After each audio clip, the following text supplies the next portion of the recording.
Cordial saludo para todos, muy buenas tardes. Les damos una muy cordial bienvenida al 15º Foro Anual de Filosofía Stoa, Peste y Jardín, Modos de Pensar el Contagio.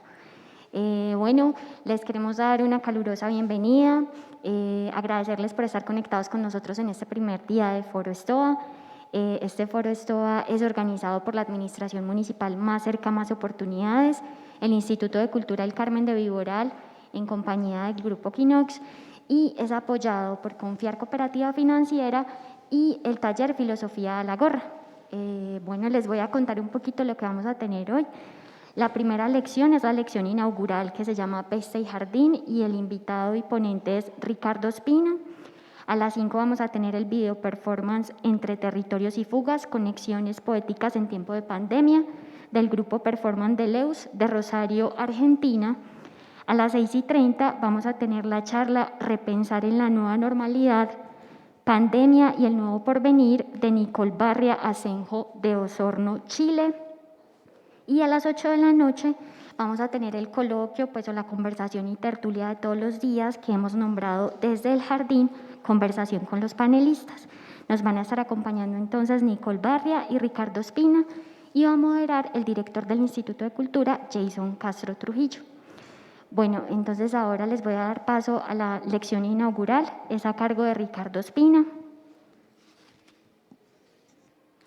Ricardo Espina realizó estudios de Filosofía y Letras en la Universidad de Antioquia, es candidato a doctor en Filosofía de la Universidad Pontificia Bolivariana, becario investigador del grupo Epimeleia UPB, caricaturista, escritor de cuento, crítica de teatro y cine, fundador y director del Foro Anual de Filosofía Stoa y el Grupo Quinox.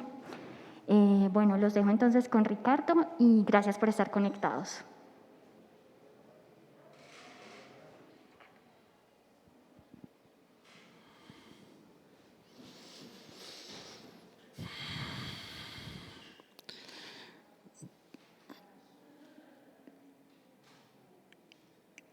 Buenas tardes a todo el público virtual en sus casas y al público que hoy nos está acompañando en el teatro. Quiero como enviarles un mensaje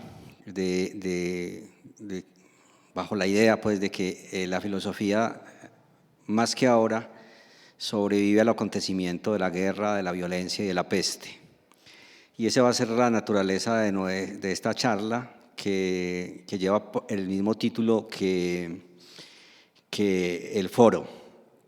Entonces, antes de esto quiero mostrarles que este título, que le daba un lugar a la lección inaugural, me hizo pensar en esa palabra, lección inaugural. En los foros de filosofía regularmente hay lecciones inaugurales, pero en este caso la lección inaugural entronca de una manera maravillosa con el tema de Peste y Jardín, porque inaugurar se relaciona con dar inicio a algo, con abrir algo, con una apertura, la apertura al acontecimiento. La palabra acontecimiento es aquello que siempre llega al hombre para retar su destino, es decir, su manera de ser, su querer enfrentarse al mundo y sus desafíos con la libertad y con la fuerza que se requiere para desafiarse frente a la libertad. Eso es lo que define el acontecimiento. Ahora, también hay una palabra para designar lo inaugural, que es lo preliminar, una muy bella palabra que además tiene el pre, o sea, lo que está antes, y lo liminar, lo que está en los límites, lo que está en los umbrales, lo que le da entrada a algo, todo lo que sirve de pasaje o de puente para lo que Epicuro, el fundador del jardín, del Quepos, llamaba eudaimonía, mal traducida a las lenguas europeas como felicidad, felicitas, que se volvió problemático porque la palabra felicidad entra más en el campo de lo ideal, algo a lo que se aspira y que no se llega o que se convierte como una especie de utopía, mientras que la palabra en su origen, eudaimonía, es muy distinta a la idea que tenemos de felicidad. el buen tono es eu bueno, daimon, buen demonio, el buen demonio. La palabra demonio también tiene que ver con la inspiración, ¿sí? La buena inspiración, estar a tono. Y eso no tiene nada que ver con la felicidad, tiene que ver más bien con un temperamento, estar a tono, estar dispuesto a hacer algo, y en este caso a hacer algo creativo, porque ese es el sentido que tiene el jardín, ¿sí? En el mundo de Epicuro. Entonces dar entrada a algo también sirve para, como en todo lo que son los ritos de pasaje, el puente, el buen tono, la eudaimonía, el estar dispuesto a algo. Preámbulo también es una muy bella palabra española, o sea, lo que está antes de echarse a andar, lo que está antes de echarse a ambular. Una muy buena relación que la filosofía pues ha sacado y a relucir desde muy temprano, y en la filosofía moderna también con Nietzsche, que es que no ama sino los pensamientos que caminan. Va desde el hecho físico de caminar, de salir a caminar, de salir a andar y de ver el mundo y absorber al mundo, de esa presencia física del cuerpo, que está compuesto de átomos, según Epicuro en su herencia de la escuela de Demócrito. Una palabra que también ha sufrido muchos reveses, porque bajo la imagen de la ciencia moderna pues se sabe que el átomo no es, digamos, la entidad última que produce la congregación del movimiento, la congregación de las vibraciones de la luz y del universo, pero era simplemente la palabra que él empleaba en ese momento. Hoy podemos hablar de quarks y podemos hablar de cualquier tipo de entidades minúsculas que organizan la vida, pero cuando Epicuro y Lucrecio mencionaban la palabra átomo, estaba mencionando una palabra que designaba lo mínimo, siempre lo mínimo. La naturaleza está hecha de lo mínimo, ¿sí? Y la forma de captarla, el mínimo de tiempo pensable o el mínimo de tiempo sensible, la forma de captarla hace que el pensamiento para Epicuro, Lucrecio y los atomistas sea también atomista. Átomos, el universo está compuesto de átomos y vacío, y como está compuesto el universo de átomos y vacío, pues también lo está el lenguaje, lo que él llama el alma, que es como la dimensión que el lenguaje establece al interpretar el mundo bajo su condición material. Entonces llama alma lo que está animado y que acompaña a ese cuerpo, pero no es una esencia que estuviese agregada por fuera, una esencia metafísica. Alma y cuerpo, o sea, átomos y vacío, son una potencia del materialismo de Epicuro. Bueno, por otro lado, lo que hacía Epicuro cuando fundó el jardín era dar lecciones, y yo hablo de una lección inaugural. En el mundo de la pedagogía se ha puesto mucho en cuestión la idea de lección, porque tiene una función disciplinaria, ¿cierto? Dar una lección es ponerse como arriba de los demás y explicar. Pues no, para Epicuro, cuando funda el jardín, la lección no tiene un significado disciplinario, tiene un significado vegetal, ¿sí?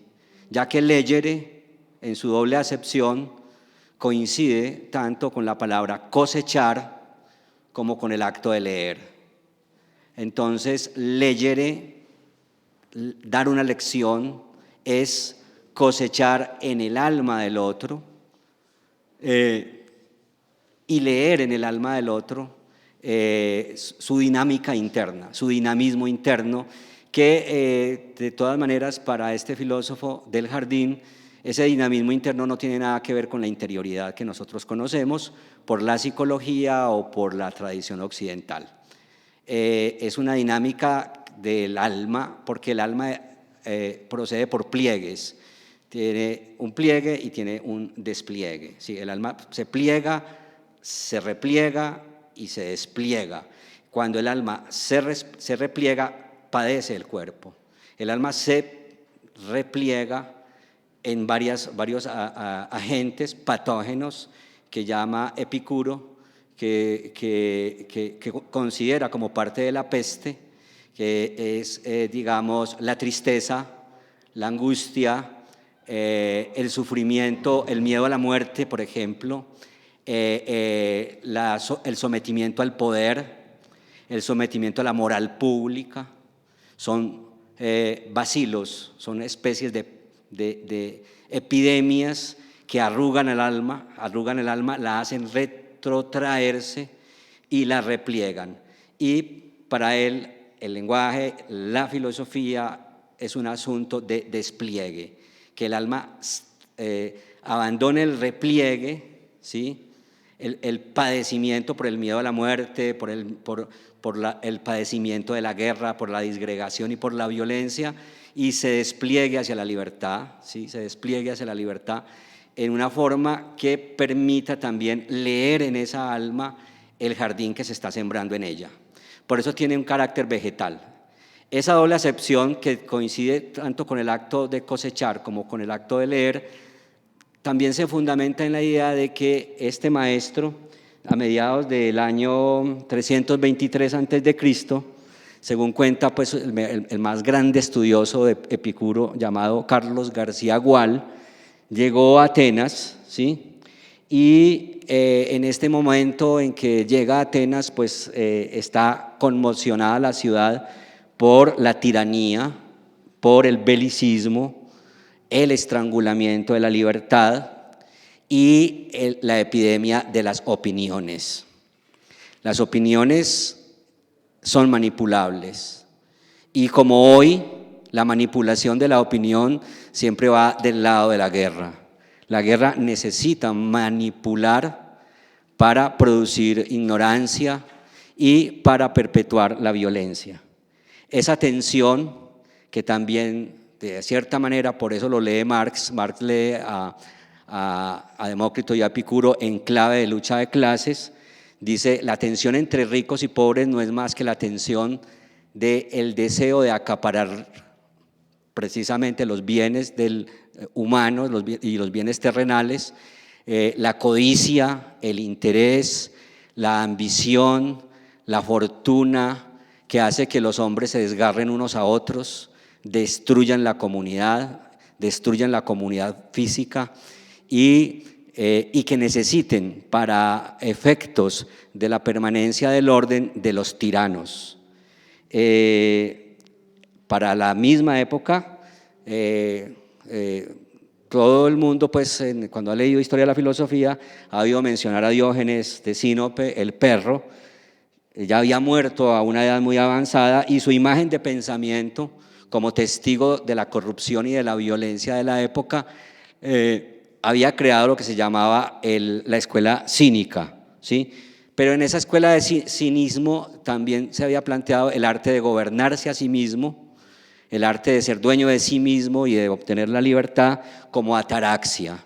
Esa palabra, ataraxia, la emplea el epicureísmo para plantear no un escape a la realidad, sino por el contrario una confrontación con la realidad, un conocimiento de la epidemia, de la violencia y de la guerra, un conocimiento tan a fondo de ella y de su origen, porque su origen es la codicia, la incapacidad de repartir los bienes, la imposibilidad de los humanos de relacionarse unos con otros, porque siempre prima la necesidad de tener un tirano que ejerza sobre los demás su voluntad de poder.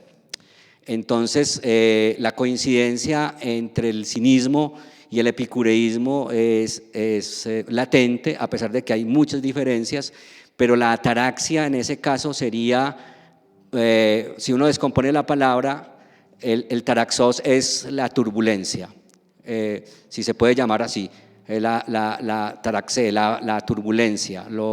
La turbulencia es la mezcla de átomos en una lucha frenética entre sí, que produce en las mentes humanas la necesidad de idolatrar ídolos de la religión e ídolos del poder. porque también la fantasía humana está cargada de átomos violentos, átomos que al mezclarse uno con otros producen lo que nosotros llamamos la violencia o la perturbación. Contra la perturbación y la violencia y contra la mezcla desordenada y disgregada de los átomos entre sí, el atomismo toma la partida por la ataraxia, por la serenidad, ¿sí? Esa serenidad alcanzada con una lucha constante frente al hecho de definir la guerra como la epidemia, convierte a la filosofía atomista en una filosofía que también ha sido designada con el nombre de hedonismo. La palabra hedonismo, que se remite también al placer, también en el mundo contemporáneo pues ha sido mal interpretada. Pero esa mala interpretación viene desde los primeros cristianos que interpretaban a Epicuro como un puerco que se revolcaba en el placer, porque entendían que el placer del que hablaba Epicuro era el placer cívico que la sociedad había idolatrado como un único lugar para el placer, pero un placer siempre asociado a estos mismos males que les mencioné al principio: el deseo de poder, la codicia, la ambición, el deseo de fama y la corrupción. Sí, donde los placeres remiten al agotamiento de los bienes, a la lucha por el agotamiento de los bienes y por el acaparamiento de los mismos. El placer epicúreo entonces no tiene nada que ver con eso. El placer epicúreo es un placer más despojante. O sea, es apartarse completamente de esa lucha frenética por obtener la fama o por obtener el poder y emprenderla por la filosofía en un sentido sobrio, en un sentido frugal, que está pues muy bien planteado en uno de los pensamientos epicúreos, cuando en una carta a un amigo le dice: envíame un tarrito de queso para que pueda darme un festín de lujo cuando quiera. Solo basta un tarrito de queso y solo basta un poco de miel para estar en el jardín. Bien, esta doble acepción entonces, cultivar y leer, también tiene que ver con el hecho de que la filosofía comienza a ser escrita y también comienza a ser leída. En el jardín los epicúreos cosechaban y leían, ¿sí? Entonces, la lección, la acción de sembrar en el otro el pensamiento del placer, el pensamiento hedonista, el pensamiento de la ataraxia, consiste en vivir con poco. Eso es uno de los aforismos de Epicuro, así, escueto, sencillo: vive con poco, para contrarrestar la peste del poder. Y el otro aforismo de Epicuro, que pasó a la historia y que sigue siendo vigente, es vive oculto, que la filosofía contemporánea, a partir de Deleuze, nombra de la siguiente manera: devenir imperceptible. Devenir imperceptible para contrarrestar la necesidad de lucir, de acaparar, de fama o de distinción o de tesoros, y poderse dedicar al cultivo del jardín, que está relacionado con el alegre saber, con una gaya ciencia. El jardín o el huerto en Epicuro es al mismo tiempo entonces cosecha y lectura. Es también la flor, es también las habas, porque se consumían las habas, sobre todo en tiempos de guerra, y se repartían las habas, el olivo, el vino y el baño que refresca. Bañarse en las termas como un acto saludable, ¿sí? En la historia del epicureísmo, 300 años después de haber fundado el jardín, abierto a los otros, porque esa es otra de las características del jardín. O sea, el jardín era un lugar pequeño, tenía pues flores, tenía un huerto, la palabra designa más el huerto, y tenía los baños o las termas, ¿sí? Y además de eso los sitios acogidos para la conversación. 300 años después de haber fundado el jardín, el Quepos, y esa característica que acabo de mencionarles, y que consiste en que el jardín dejó de ser un sitio privado, inaccesible a los demás, como la Academia de Platón, incluso el mismo Liceo de Aristóteles. El jardín era un lugar público, y era un lugar público que rompió con un paradigma que estaba introducido en la mentalidad griega, no de la misma manera en que nosotros consideramos las relaciones sociales.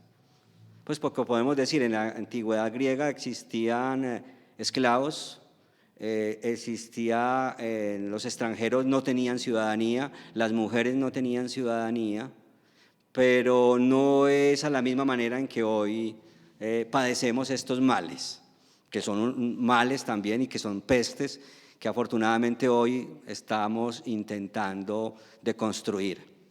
Sin embargo, nuestra sociedad capitalista es una sociedad llena de esclavos, ¿sí?, de desigualdades y de miseria. Entonces todavía creo que no hemos superado eso. Grecia en ese momento consideraba que para la participación cívica y también para la participación filosófica, pues las mujeres no tenían un lugar, ni los esclavos ni los extranjeros, los metecos. Pero en Epicuro sí, el extranjero comienza a tener un lugar. Entonces esto nos hace pensar hoy en la xenofobia como uno de los males de la peste actual, ¿sí? Las mujeres comienzan a aparecer en el jardín, incluso algunas mujeres que escribían y que hacían tratados. Muchos de ellos se perdieron por asuntos que tienen que ver también con la guerra, y la guerra de cierta manera tiene que ver pues con actitudes patriarcales. De cierta manera no, yo creo que de todas las maneras. Y además el hecho de que los esclavos podían participar de la filosofía. De la filosofía entonces participaban los extranjeros, las mujeres, los esclavos y los no filósofos. No se necesitaba ser filósofo, además porque la filosofía en esa época no tenía nada que ver con una cosa que se estudiara en la academia con doctorados y postdoctorados. Aparecerá mucho más adelante, 300 años después, un hombre muy particular, del que voy a hablar al final, llamado Diógenes de Enoanda, quien erigirá lo que yo llamaría, de una manera que quisiera ser estética y cómica, lo llamaré el primer graffiti escrito en filosofía. Es decir, Diógenes de Enoanda erigió un muro en la ciudad como una extensión del jardín.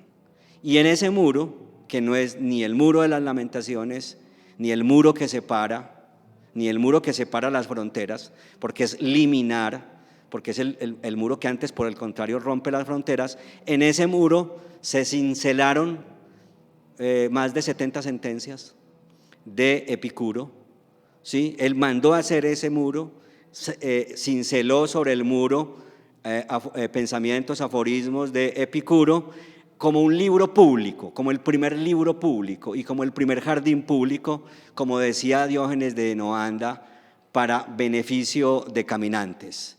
Era un muro dedicado al ocio y al gusto de pensar. Recuerden que la palabra negotium es la negación del otium, del ocio. Y si hay algo que tiene que ver con la filosofía, es la ociosidad de pensar. Entonces, Epicuro, que había sido efebo, abriría su primera escuela de filosofía en la lejana Lesbos, entre su círculo de amigos. La experiencia del libre movimiento de las comunidades de las costas jónicas permitió la libertad intelectual necesaria para un mundo plagado como una peste de inestabilidad y de contienda.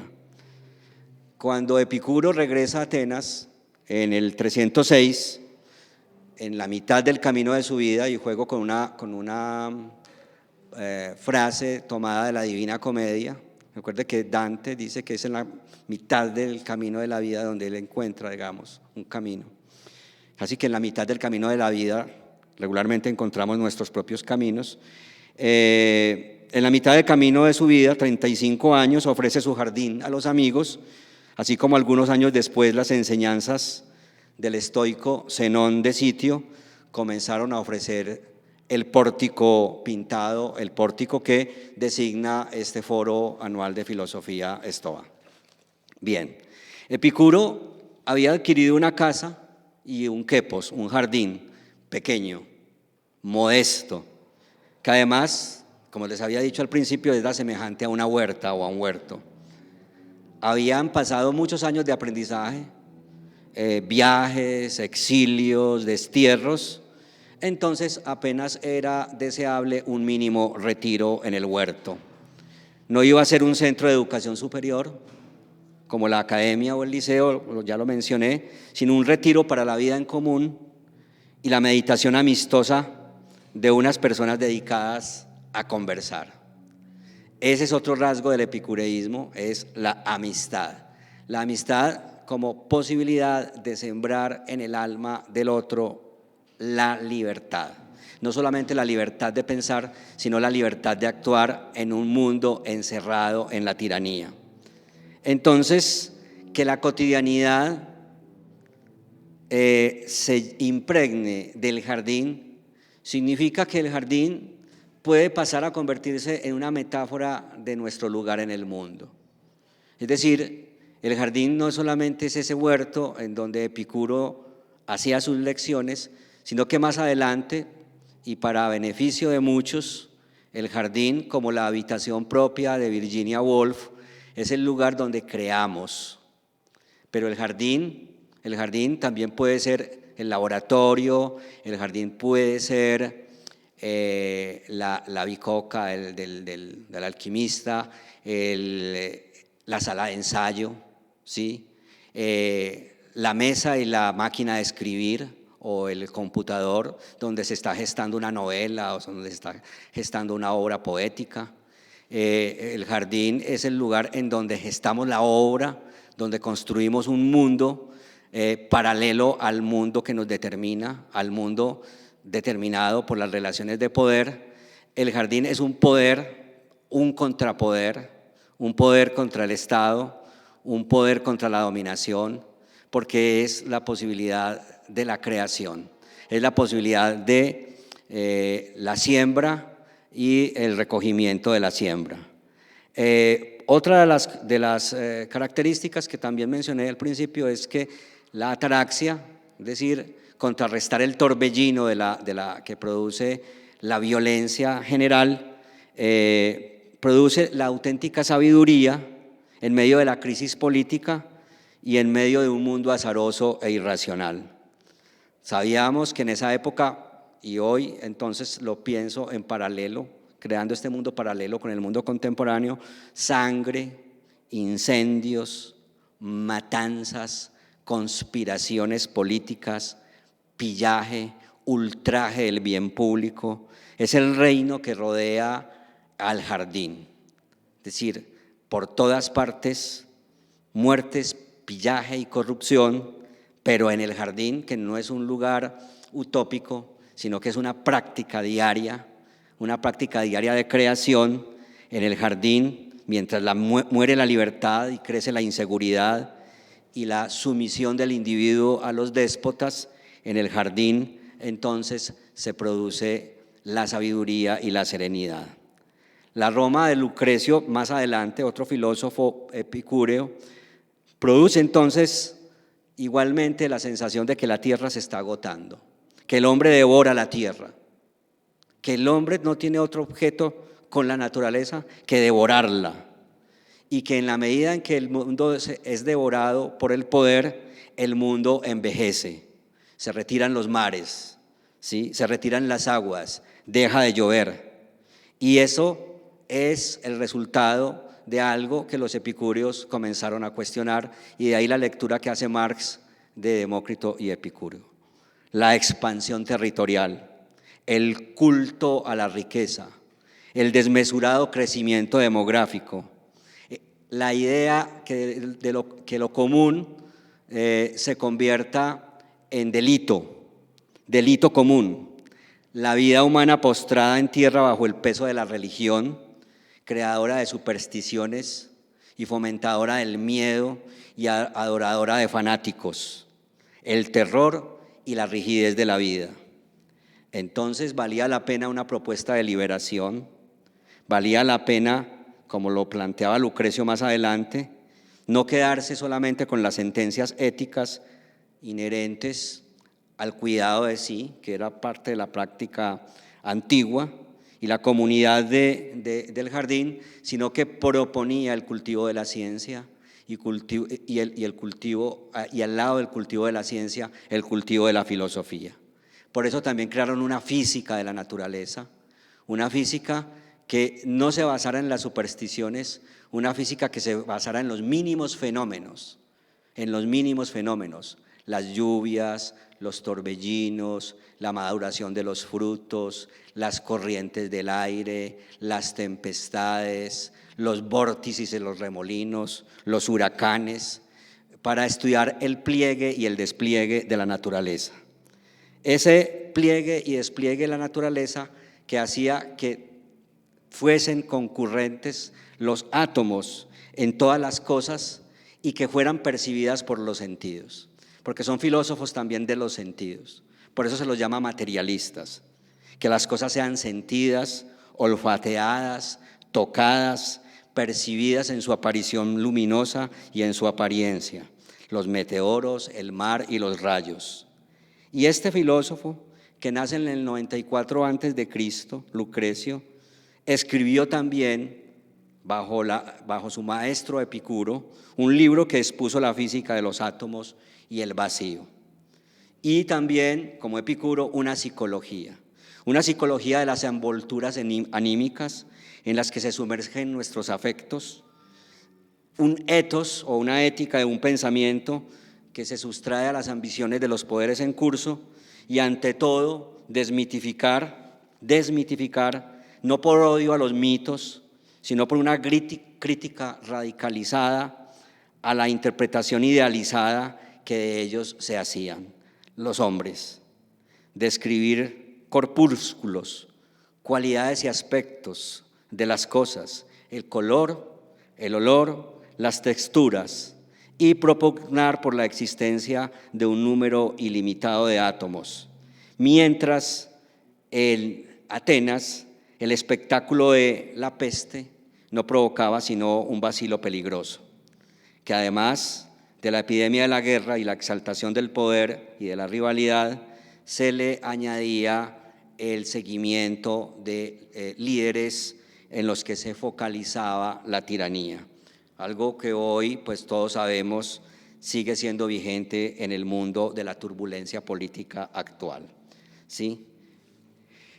Frente a esto entonces, me dan un segundo, yo me adelanto, dado que siempre tenemos el tema del tiempo. Frente a esto, voy a presentarles entonces el paso al muro de Enoanda.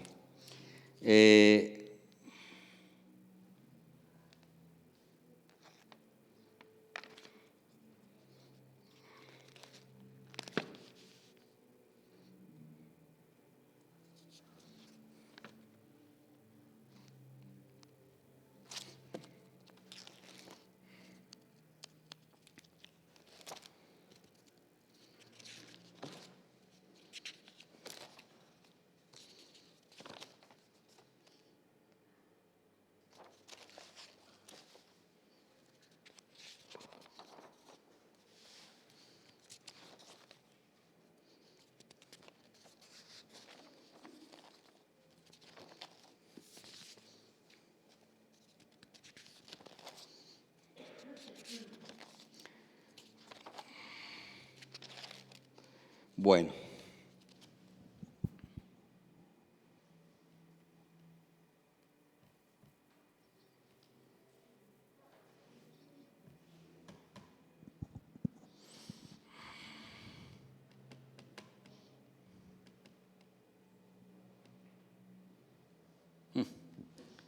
Tengo que poner huella.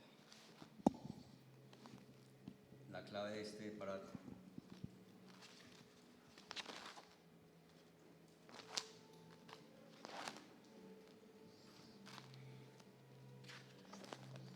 Bueno, es que tengo un problema técnico. Si alguien me puede ayudar.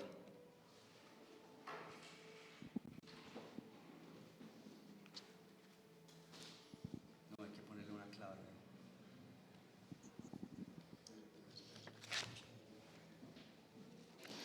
Bueno, 3 años en Oanda se construye un muro en donde las sentencias de Epicuro son construidas a cincel. Era una manera también de… Gracias.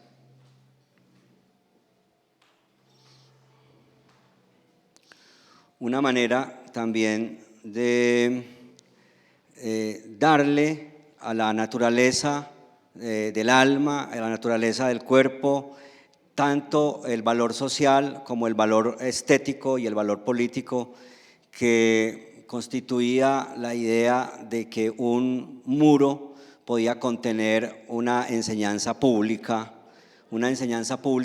que permitiera que los ciudadanos, al pararse frente al muro, pues recordaran de cierta manera el sentido de ese remedio que proponía el epicureísmo.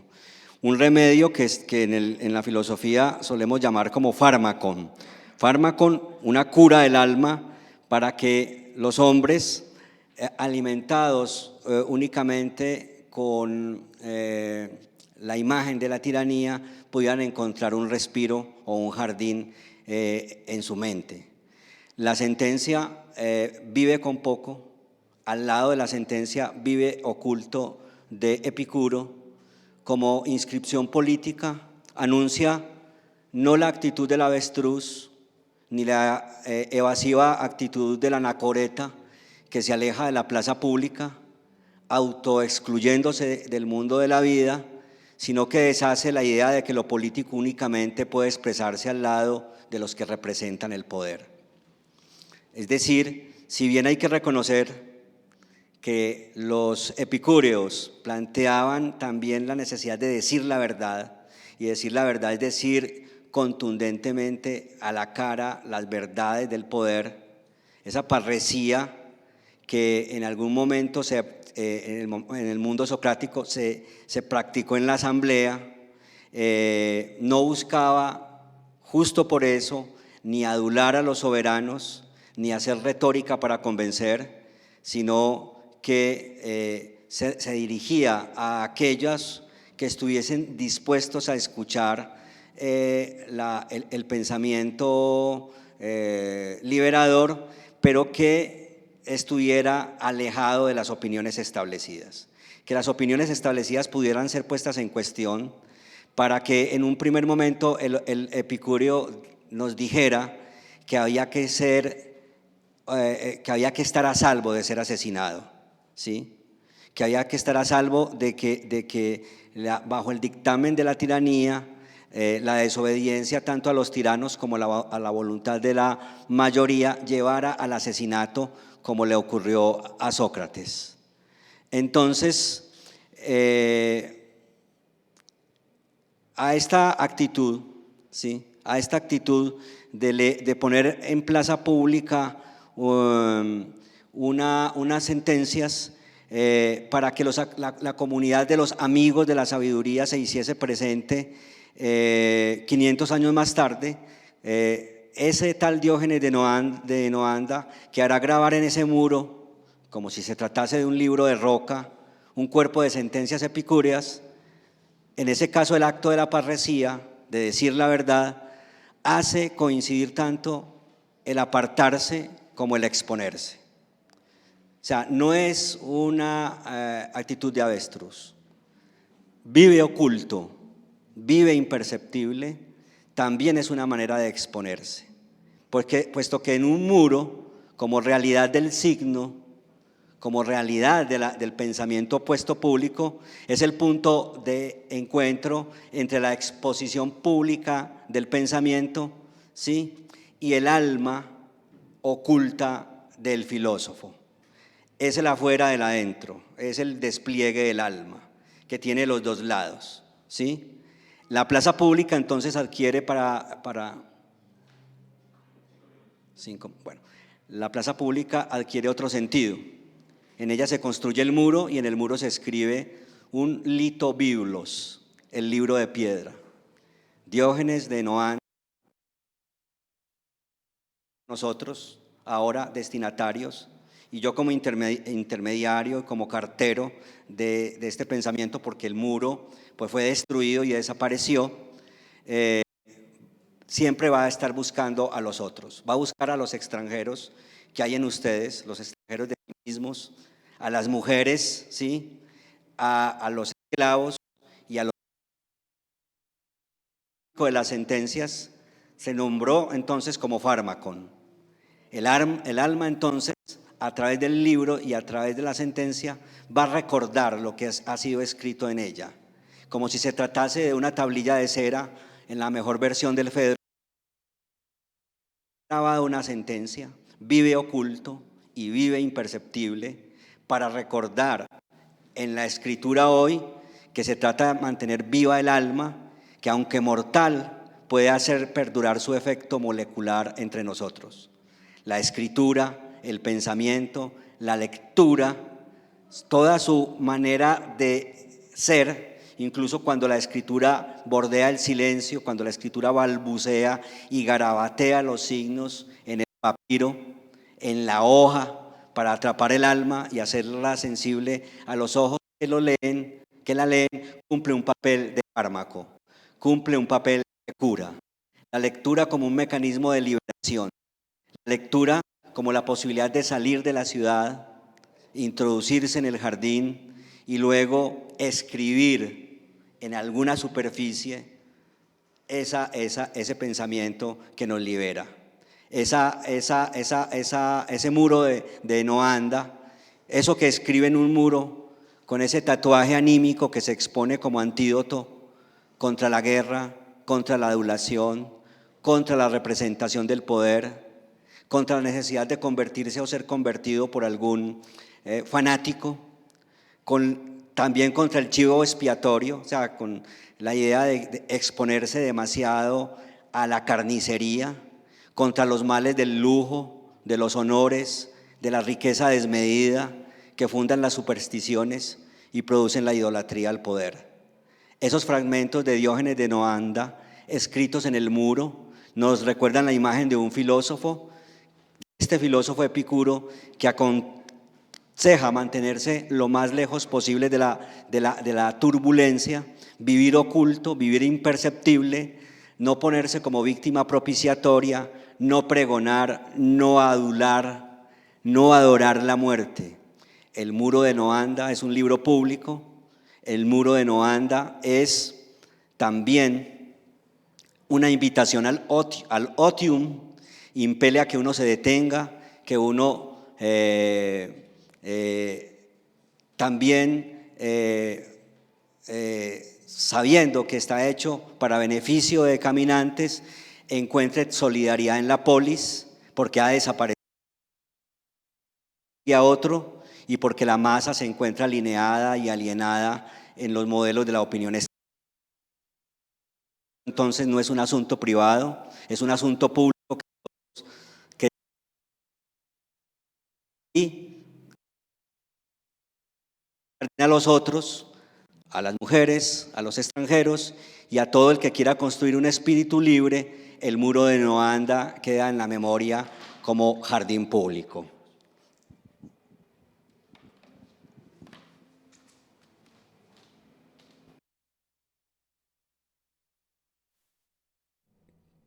El muro entonces tiene 5 características, 3 características para terminar. Que sea una ayuda, un fármaco, que combata el temor a la muerte, las supersticiones y la guerra, los afanes y la avidez de lujo, que también tenga una definición paradójica de lo político, el deshacer y el hacer como un nuevo giro del vivir apartado y del vivir con poco, devenir imperceptible y devenir vacío, átomos y vacío. Justamente Diógenes dice, después de refutar a quienes calumnian a la filosofía como inútil, que no trata de hacer política, pero que es político, pero lo hace ahora en nombre propio. Y como dice Diógenes de Noanda, no tratando de hacer política, digo esto a través de mi inscripción, como si lo dijera en persona a cada uno de ustedes. Muchas gracias.